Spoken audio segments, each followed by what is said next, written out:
This is a special presentation of Atmospheres. The Weather Channel turns 20. It is absolutely ferocious here on the eastern side. Blustery winds gusting to 77. There's John Hope sitting there, so we can't go there. We did our best to warn people what kind of a hurricane this was. It continues to be fierce. It's one of about 80 to 90 miles an hour.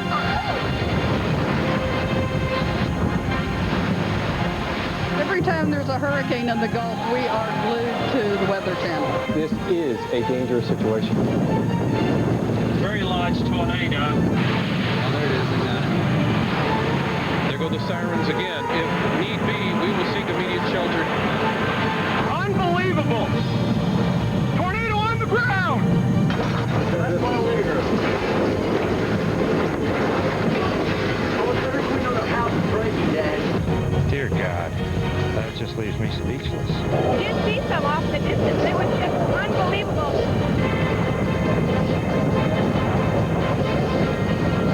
We have to be constantly aware in the wintertime when we get a heavy snow. See how that reduces visibility? Woo! We're also seeing a lot of drifting snow. When it snows or the weather's bad, I watch that in terms of how the roads are. Gusts today have been 35 to 40 miles an hour. We know there's threatening weather coming. That's the place to be. Watch the Weather Channel. Today's Weather Channel, seen in 84 million homes.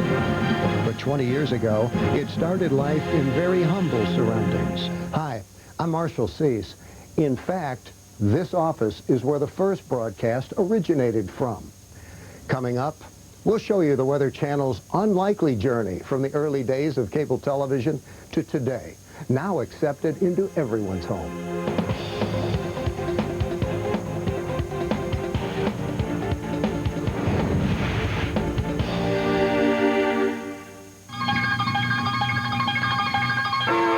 The road to acceptance wasn't easy. In 1982, cable was new. There were only 19 basic cable channels. Today, there are 130. Do you remember what kind of response you got from critics the first day? Oh, they laughed at us. Some people scoffed about it. They said, weather 7 days a week, 24 hours a day, won't work. People won't watch. Can't make any money. Now, watch as the clusters come together on the radar. Former Good Morning America meteorologist John Coleman ignored the critics and with financial backing from Landmark Communications, launched a 24-hour weather network. Finally, a cable channel for weather fans to watch and a place for weather nuts to work. It's something new. It's something unique. It may never pass this way again. And while it was a risk, I thought it was worth the risk. So I gave it a shot. I figured if I'm going to do weather and learn weather, what better place than a room surrounded by weather freaks. A staff of 100 was assembled and a launch date was set. We were all out in Las Vegas. I don't know how many people we had. We had lots of people in the major ballroom of one of the hotels ready to launch this thing. And some person that was there went by and kicked one of the plugs out. We lost juice. We lost the connection to our uplink. Fortunately, power was restored, and at 8 p.m. on May 2nd, 1982, Frank Batten Sr. hit the switch. It was very tense in the Atlanta studio. What am I going to say? What am I going to say? What am I going to say? I mean, because he was the ceremonial light switch, roll the ID, and start in. And it was like, oh, what are we going to say? It's got to be something hopefully memorable. And good evening, America. Welcome to the Weather Channel, the non-ending weather telethon. I'm Bruce Edwards. Glad to be with you this evening. And I'm Andre Bernier. Glad you can join us from wherever you're viewing across the country. Hello, everybody. Wild, absolutely wild. Sheer terror and excitement all at the same time. My heart was pounding so hard that I would be surprised if the microphone was not picking it up because it felt like it was just exploding out of my chest. When do you use your ceiling fan? With little advertising revenue, the Weather Channel struggled for survival. To generate much-needed cash, they produced some of the very first infomercials. The direct airflow creates a cooling wind chill effect on the skin. I wish that I would have been paid every time that the weather on your ceiling fan. I still have people who in the mall who stop me and ask me which way to turn their ceiling fan. After a year, John Coleman and Landmark parted ways. To survive, Landmark realized something drastic had to be done. They approached the cable companies with a novel idea.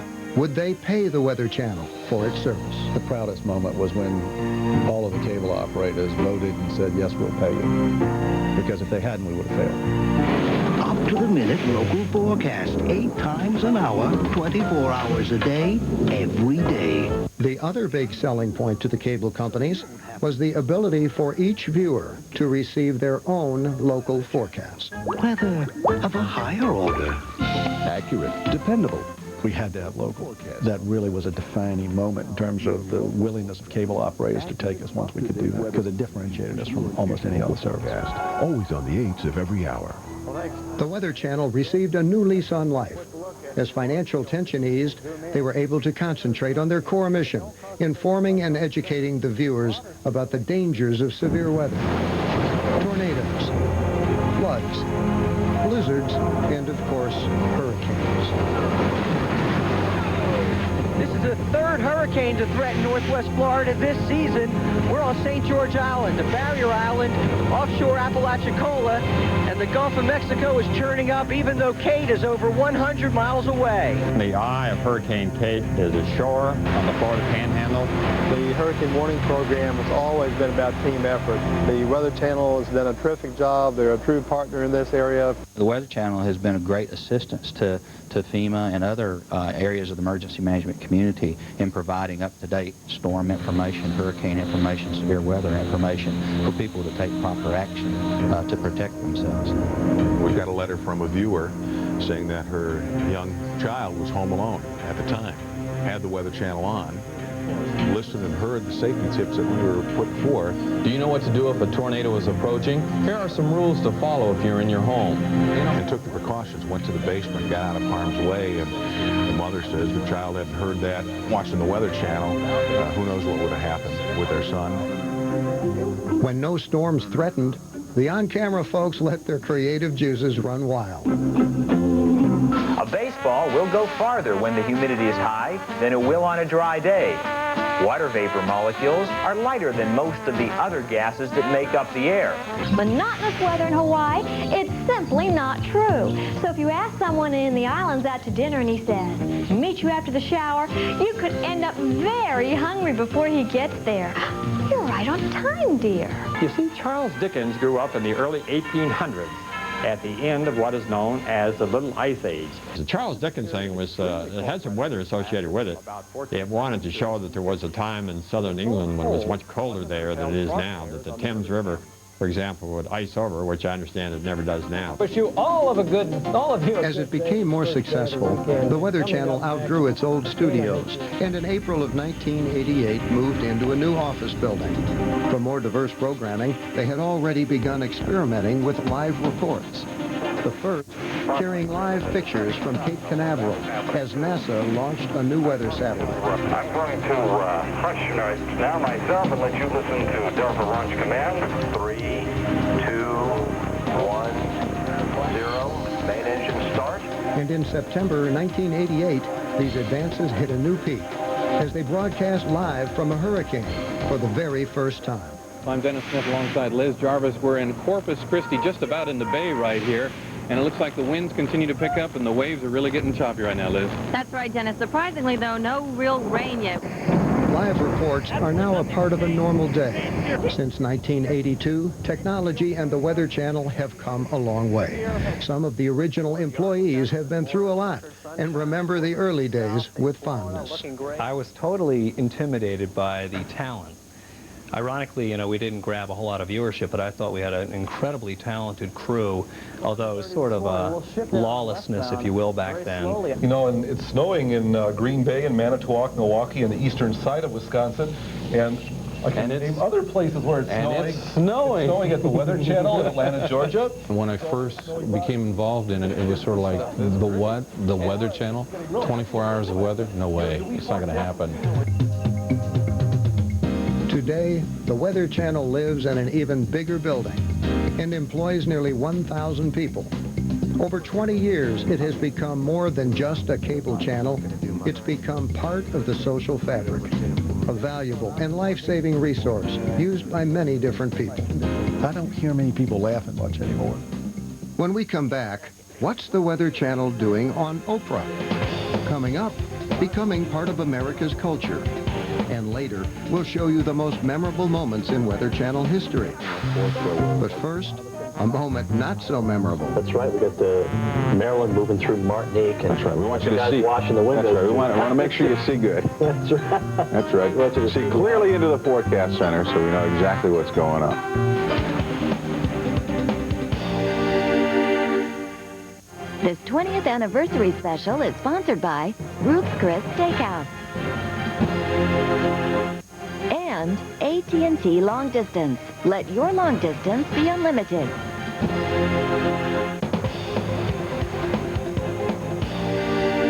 Sweeps Weeks. It's the time of year when television programmers try to titillate, manipulate, and excitiate, all in the name of ratings.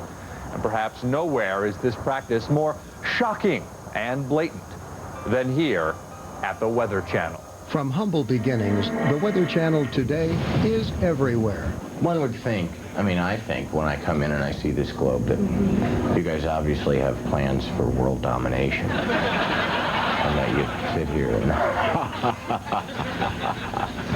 You'll be surprised where the Weather Channel crops up and who watches them.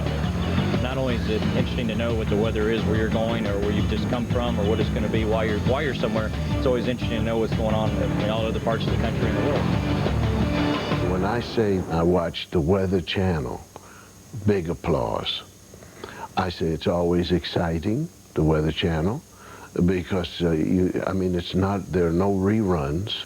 Very rare occurrence. For 20 years, the Weather Channel's been in the very serious business of delivering the weather. Is that it occurred in a mountainous region and it hit a metropolitan area.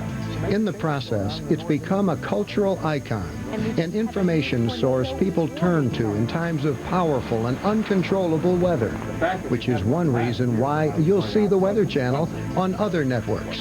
George is only the second hurricane to ever hit the land masses of the Virgin Islands, Cuba, Hispaniola. National news outlets have come to value the Weather Channel's expertise. People quote the Weather Channel, even the other networks, television. I use the Weather Channel. I may get lost, and you may have to find me in April. Uh-oh, we're going to lose him. Mike's going under. Talk to us, Mike. I'm here. I think I'm on somebody's car. It's almost been like a roller coaster, taking a big meander toward the north, and then a big plunge out of Canada toward the south. Now at the Weather Channel. And you're just as likely to see the Weather Channel on your local news as on a national network. There's more to come, isn't that right, Paul? Yeah, as a matter of fact, it's kind of surprising. It looks like we're going to have snow that's going to go through the night. Along the way, all this exposure has helped some of the Weather Channel reporters become media celebrities in their own right. What would be your dream assignment after a winter like this?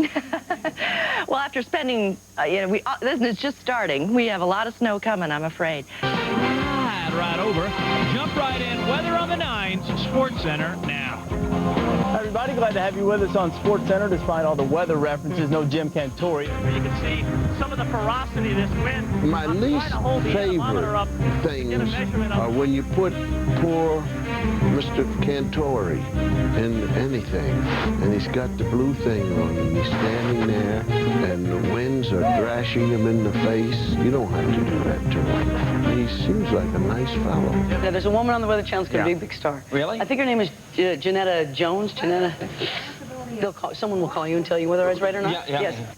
Ironically, it's the Weather Channel's sober, analytical approach to the weather, which makes it such an inviting target for America's comedians. Look, Andy's little, attempt to learn another venue in broadcasting. Exactly. Let's see. Thanks for joining us on the Weather Channel. I'm Marnie Stanier alongside with Andy Richter joining us today. Andy's going to help us cover the weather from coast to coast, including all that heavy rain in the Northeast. Andy? There's a lot of heavy rain in the Northeast today, Marnie. Let's take a look at some of our highs for Sunday. We've got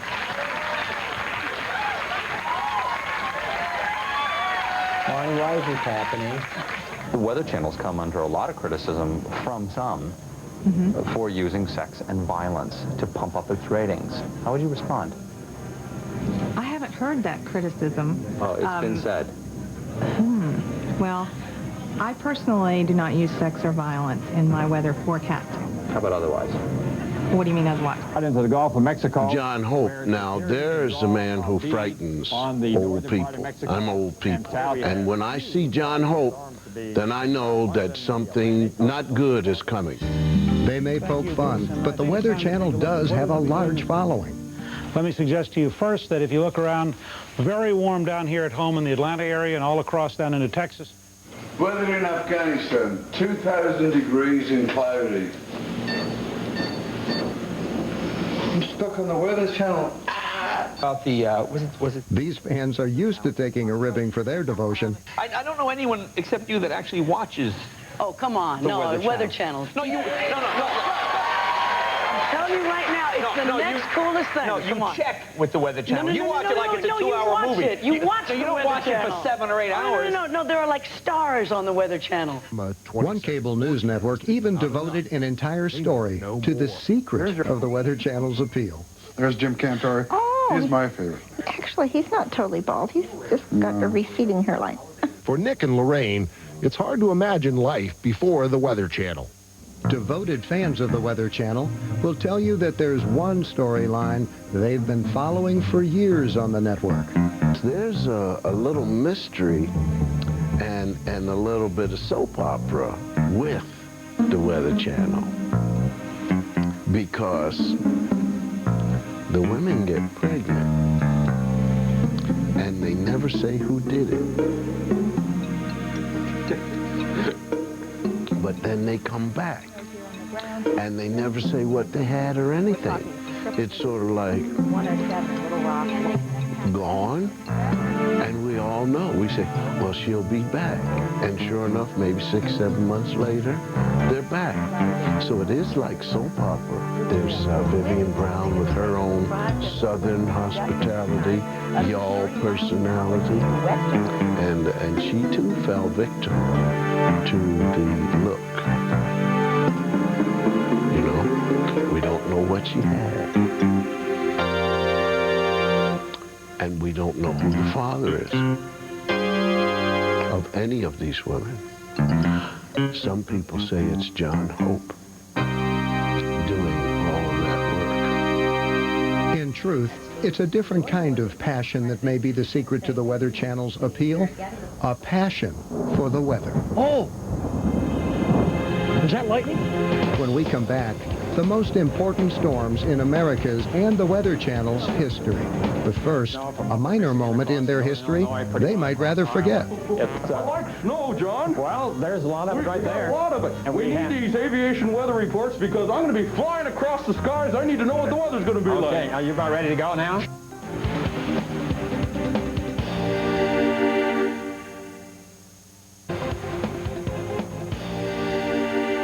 Surfing through the TV channels, there are hundreds of choices. People are looking to be entertained. They're looking to be informed.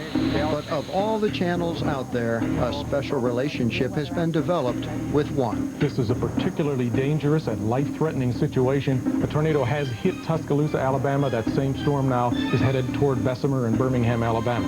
Unlike most television stations, the Weather Channel gives information that could help save someone's life. Because vehicles can become missiles during a tornado, people do need to get out of their cars. But a bridge or overpass is no protection. And over 20 years, viewers have formed a bond of trust.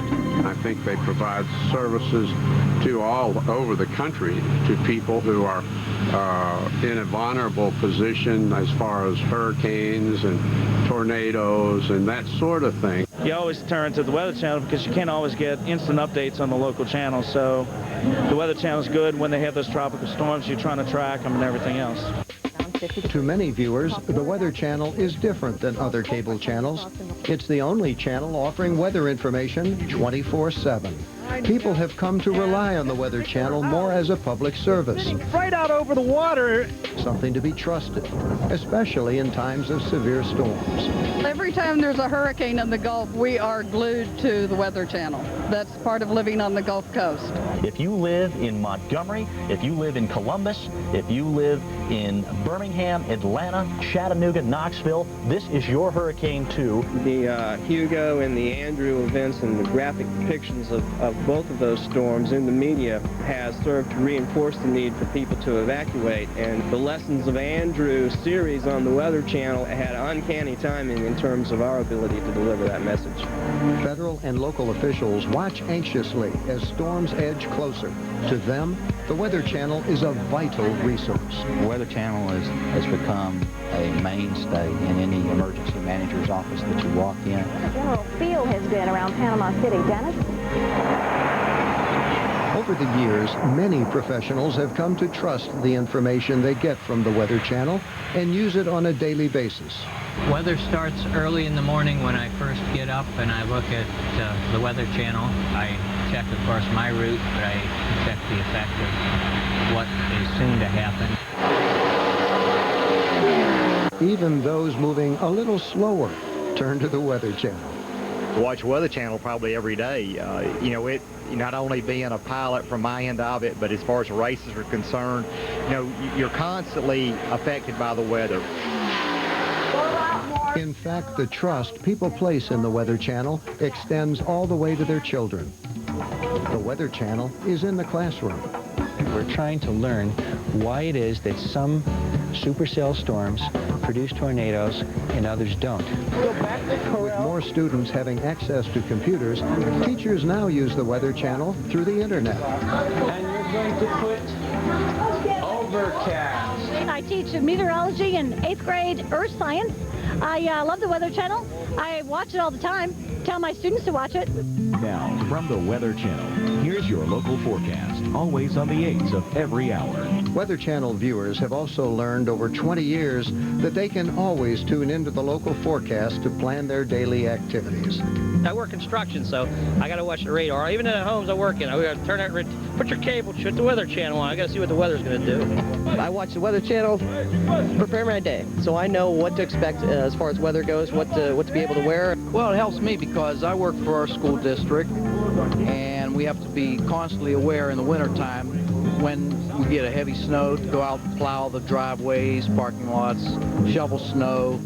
As the Weather Channel continues to build on this trust, they are working on ways for more people to get weather information. This information will no longer be restricted to TV, radio, computer, and newspaper. You will receive all the latest info while on the move. Severe weather alerts will be sent directly to your cell phone, Palm Pilot, or pager. I'm very excited about the opportunities that are going to be out there in the future with interactive and digital and all of the new technologies, whichever succeed. So next time you're flipping through the channels, try looking at the Weather Channel through different eyes. In its 20 years, it's become more than your local forecast. It could help save you or the life of someone you love. When we come back, some of the greatest moments of Weather Channel history. Really? But first, another moment not so memorable. Here. You wouldn't even be able to get this off with the wipers as... We'll replace that for this gentleman. You don't happen to know whose car that was, do you? No idea.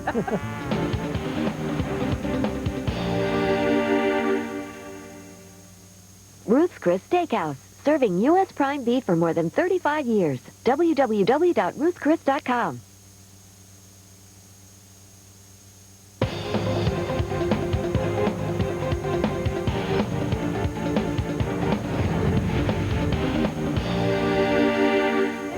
If there's one thing that people tend to remember about the Weather Channel, it's how they covered the big weather events. In its 20 years, the Weather Channel has covered every one of them. Now, we're going to show you the most memorable storms of Weather Channel history. Big storms always capture the imagination of the viewing public, and Hurricane Opal was no exception. This hurricane strengthened from a Category 2 to a strong Category 4 as people slept. A major concern for those working at the Weather Channel. Hurricane Opal caught a few folks off guard this morning, John, as we saw it absolutely explode overnight and turn into a very near Cat 5 hurricane. I've seen a lot of hurricanes, Jim, and I never saw one strengthen as rapidly as this. For the Category 4 hurricane, the wind damage can be very, very great indeed. Pensacola Beach, which did get hit by Hurricane Aaron, probably will be dealt a much more severe blow.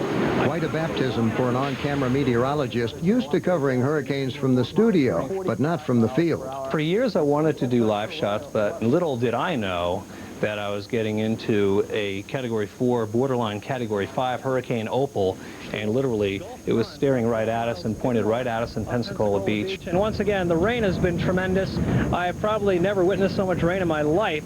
Well, Bill, if you've never seen so much rain in your life, you're going to see a lot more in the next few hours, I'm sure. We had a lot of traffic there, people trying to evacuate. They were bumper to bumper, and that could have been one of the worst fears that we ever have, a Category 5 hurricane catching people out there on the highway where they couldn't move. And we have seen a pretty impressive hurricane here go up almost to Category 5. It's weakened, and that's great news this afternoon. While hurricanes have long lifespans and lend themselves to live coverage, the same is not true of flooding, unless you're talking about the historic events of 1993. I'm Jeff Morrow along the banks of the Mississippi River, where they're having the worst flooding since 1973. Stay with the Weather Channel for continuous updates. For the last couple of weeks, we've continued to talk about rain, heavy rain, and flooding from the Missouri into the Mississippi River Valley. That crest, that flood crest, continues to work its way south this evening. We have the Weather Channel's Jeff Morrow standing by live there. Earlier today, we were 20 miles up the river in Grafton, Illinois, and there flooding is already a major problem. This is the last thing the 1,000 residents of Grafton, Illinois wanted to see today. More heavy rain helping to swell the mighty Mississippi River. Streets and houses around the area have already become submerged. Where we're riding right now is normally over about the bank of the Mississippi River. The water a lot farther inland into the town of Grafton. The worst flooding here since 1973. 43, welcome aboard flight 2156 over to San Juan. While floods are easy to find, getting the Weather Channel people in place before a storm arrives is always tricky. No, it is not going to happen this morning because we cannot get a satellite signal out of this room, so we have to move. Sometimes the storm just doesn't pan out, but on most occasions the meteorologist is in the middle of the action. We are looking, ladies and gentlemen, at one heck of a snowstorm in the making, and it looks like this could be one of the major snowstorms of the century for some of the big cities in the east. This was not a surprise snowstorm. Everybody knew this one was coming, and they knew that it could be an epic storm, and it looks like it may be turning out to be that. It definitely seems like the cold air is hanging tough here in New York City, but big flakes, it continues to accumulate. This has been a storm for the record books in many locations. Here's a look at some of the snowfall that has accumulated from this storm system so far. I have to thank the Weather Channel because this is something where we started preparing Saturday, moving National Guard equipment and people into the metropolitan area because we did have such advance warning that this was going to be a major storm. Today, viewers automatically associate the Weather Channel with sending people into the worst kinds of weather. But it wasn't always so. It took 6 years, until 1988, before the first live crews were dispatched. Naturally, it was a hurricane. And we have a report from them right now. Well, the weather situation, as far as we're concerned here, it is not that bad at this moment. But as Mr. Lance did mention, he said 3 funnel clouds have touched down, tornadoes in the Brownsville area. And, of course, that's a possibility tonight. We just kind of drove along the Gulf Coast and made it down to Corpus Christi, where we hooked up with a live track. And they had dispatched Dennis Smith. So he and I hooked up together to do that live shot, and it was interesting. It was just Dennis and I really talking about what we had seen. Well, Dennis, this is the heaviest rain we've seen since we first got to Brownsville earlier this afternoon. This is our latest satellite picture, which shows you that the eye is very close to the shore. We'll go ahead and put this into motion, and we can show you what's happened since daybreak this morning. This storm and its impact was a little bit less than what we expected, but still, just to be out there in the elements and broadcasting was great.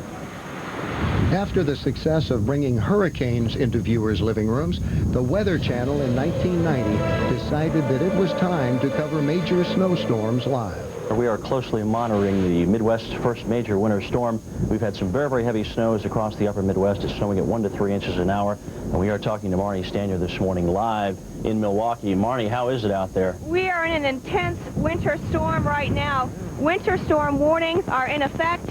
We have winds in from the east, northeast at about 45 miles per hour. And I'll tell you what, I'm having a hard time relaying this to you because I'm being blown around. I was one of the first people that the Weather Channel actually sent live, other than hurricanes. We were sort of pioneers. Being from Atlanta, we didn't have a lot of heavy coats and hats and mittens and the right clothes to wear for blizzard conditions, 40 below wind chills, I believe, that we had not properly prepared. When we got there, it was just brutally cold, and I just remember Marnie.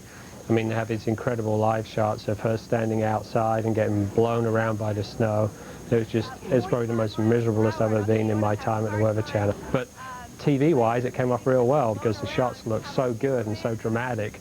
Thunder snow. Have you seen anything like that or heard anything like that? Well, as a matter of fact, yes, we have. Last night when we were pulling in, about 2 a.m. in the morning, we did see some off in the distance, and it was just unbelievable. It was, without a doubt, one of the toughest times, I think, because we just were out there for such a long period of time. When we return, the top 6 Weather Channel memorable moments, including a tornado and hurricane that will never be forgotten. But first, here's another moment the Weather Channel might prefer you did forget. I believe. Let me take you to New Orleans by way of video, if we can do that right now. Can we not do that? I guess we cannot do that right now. Well, let me tell you that that is not the video. We will be taking you by way of video to D-Day coming up a little bit later on.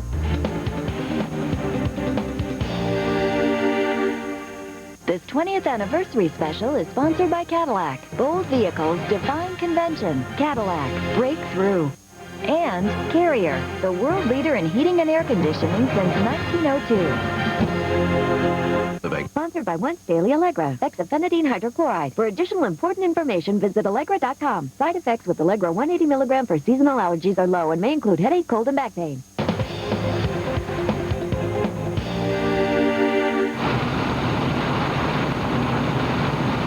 Covering severe weather outbreaks live is very difficult. It's an F4 tornado, John.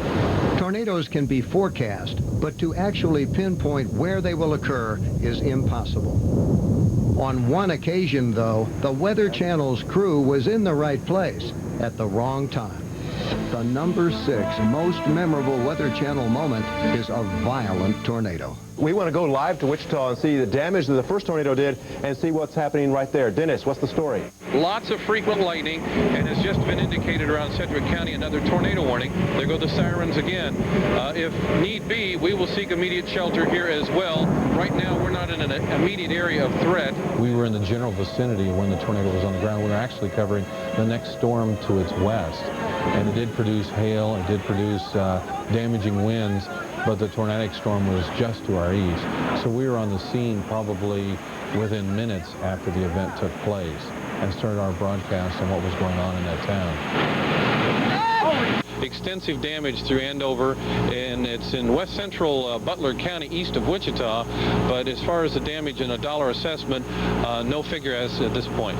All right, that's Dennis Smith reporting live from Andover, Kansas, hit hard by a tornado this evening with as many as 22 people confirmed dead.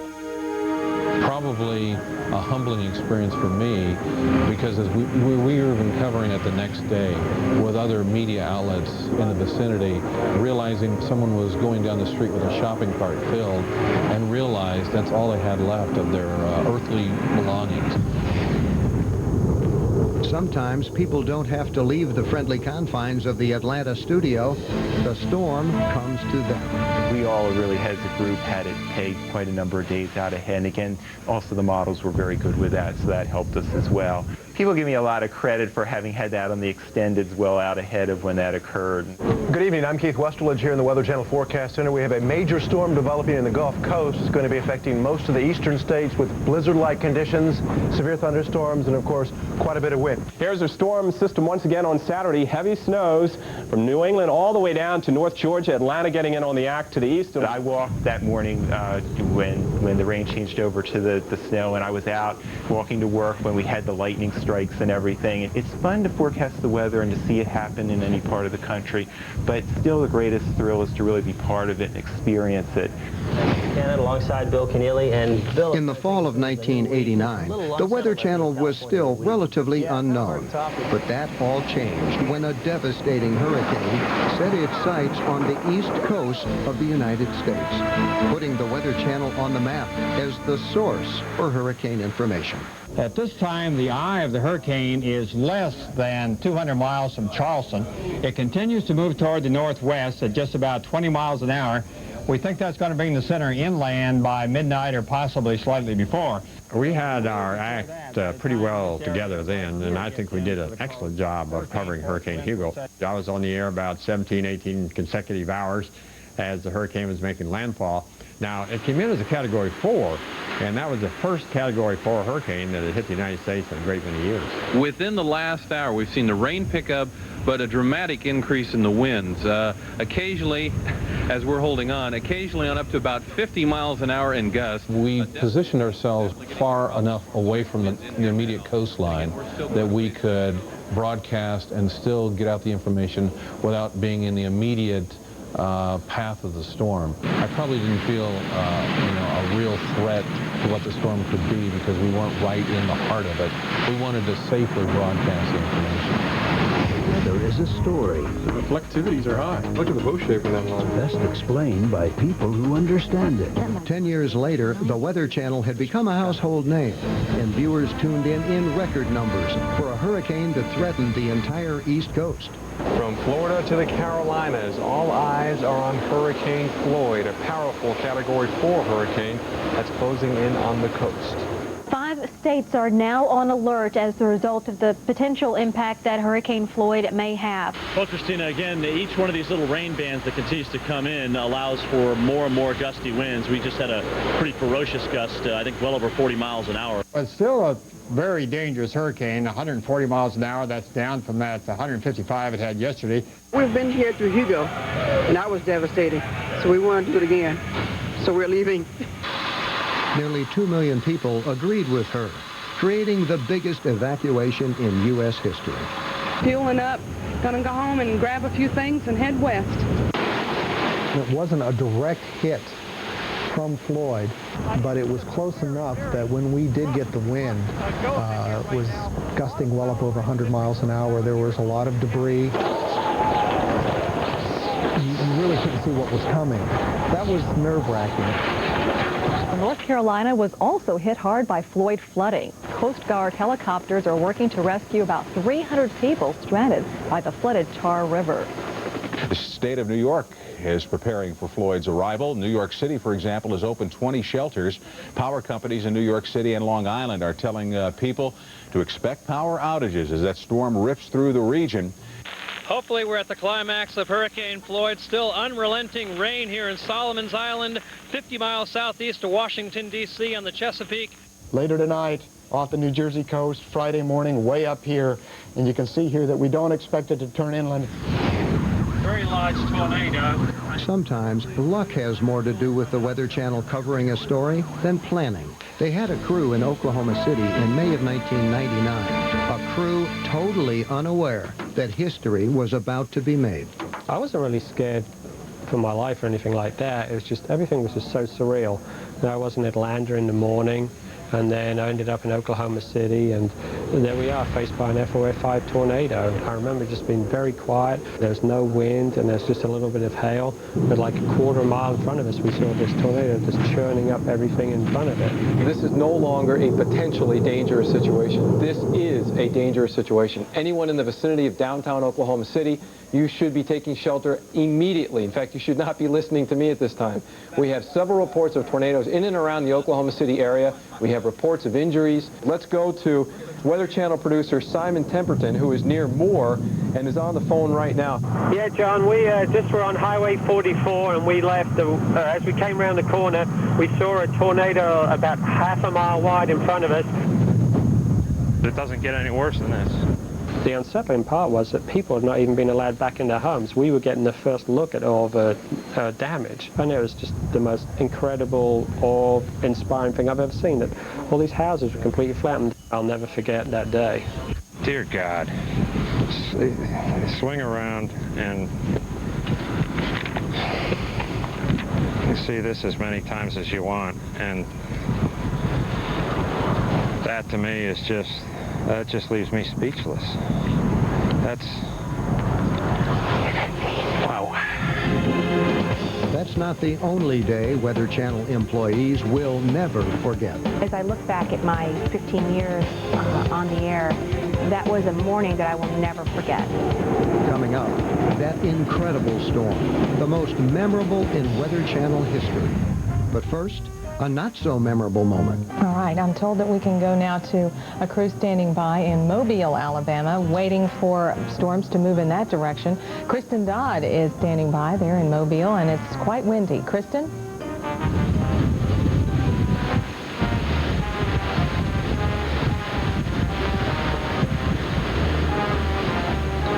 Janetta, the conditions here in Mobile, Alabama remind my storm-savvy crew of an approaching tropical storm.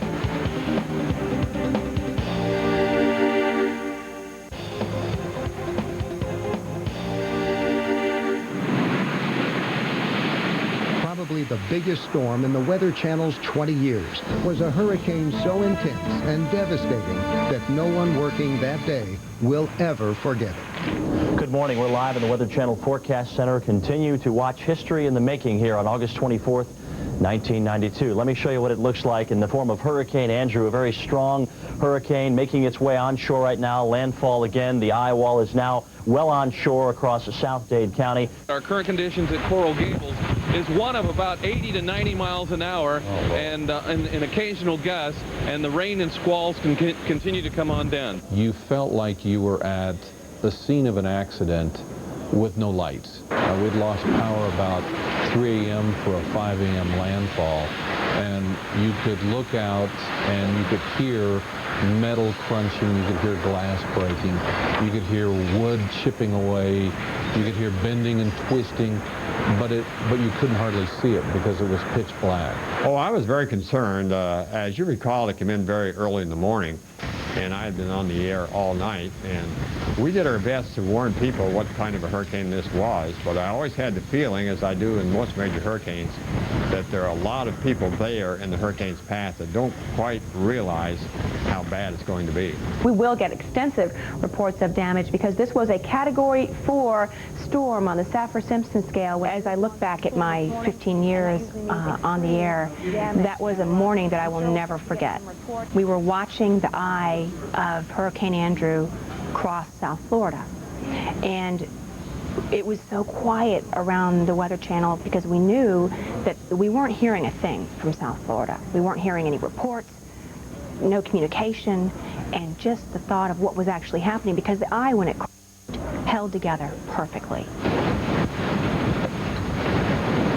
We were just out there. We realized it could be life-threatening, but at the same token, we had a job to do and we were going to do the job. We had just lived through what this total destruction of this area. Not only did we live through it, but we were there on the scene broadcasting it live to the nation on what was going on. In 20 years, the Weather Channel has moved from an audience of thousands to a potential audience of millions. Today, it's become part of the social fabric of this country, accepted by many into their homes on a daily basis. Now, the Weather Channel is growing as a network. It's developing new kinds of weather programming. Specials like Storm Week, Atmospheres, Storm Stories, and other related programming are all part of the new Weather Channel. It's come a long way. Hey, Weather Channel, happy 20th birthday. There's a special time of year, and that's Christmas. It's going to be real cold and snowy in the north. Oh dear. Cold weather. That means I either go in the front doors or get out the fireproof underwear. I watch Jim Cantori. I always loved him. I like this sparkle. I like this twinkle. Oh, jeez. Oh, man. Who was on this wall? Give me a little lift. Give me a little confidence. Do I get, like, Weather Channel swag? I'd like to have, like, a jacket. I know the one lady with the blonde hair, she was pregnant, and she cut her hair. How about a golf shirt or something? Janetta Jones. Yes, she cut her hair. That was big news in our town. I want you to see an occluded front. Now, that's what we call an occluded front. That is a weather term. Can I get some stuff? And I want Mr. Schwartz to tell what happens to snow shovels. I'm pleading to the Weather Channel management. People buy them once a year. You use them. I will walk around and be a Weather Channel billboard. And then, when the next year comes, they're out buying the snow shovels again. Now, here is a backdoor cold front. Watch this. Whoopee! I needed the Weather Channel to watch the weather all day through. You need us, the Weather Channel, for everything you do. Okay, that's